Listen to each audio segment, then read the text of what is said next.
If I remember correctly, it was. I don't know if it is anymore, but Seconds, I think, is currently on Paramount Plus. If you have that streaming service, it's well worth checking out. So, I first saw this. I first saw this in 1996. Um, when I was in college, it actually had just gotten remastered and it played at the University Theater. And I was curious about it, and I was into kind of broadening my horizons as a movie watcher at that point. And I didn't love it. It didn't have that much of an immediate impact on me, but it's really it was really striking. It left an impression on me.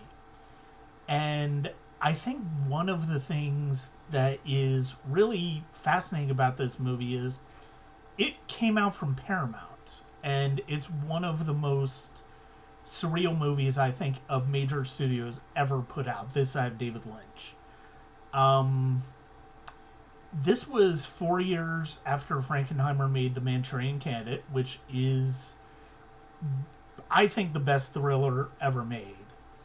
So, as the trailer says, the story is about Arthur Hamilton, who's a banker who is met on the train home by a mysterious man who gives him an address. When he gets home, we sense a lack of comfort between Arthur and his wife, and not just because of the curiosity he feels about the address he received or a phone call he's gotten at home from a former tennis partner he thought was dead. He's just genuinely not happy about his life at this time. The next day he leaves from work to the address, and he's taken to a building where he's given the opportunity to lead a different life and start anew.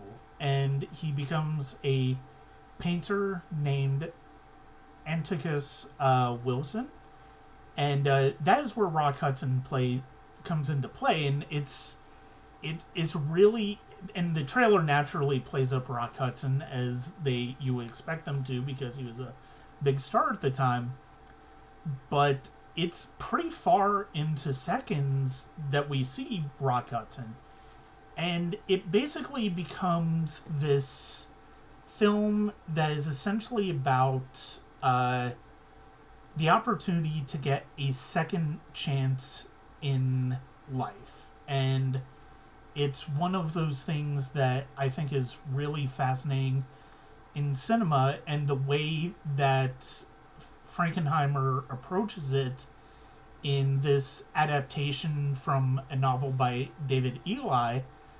And it's just a surreal trip down a rabbit hole. And there's a real irony in this story that I won't give up. The movie plays with this idea of free will and how important it is, but at the same time, it doesn't give him that free will, which is an interesting aspect in the movie. But it's well worth checking out. There are some great titles by Saul Bass, which you get an idea from in the trailer. There's a Jerry Goldsmith score, which nobody scored suspense better than Jerry Goldsmith. And there's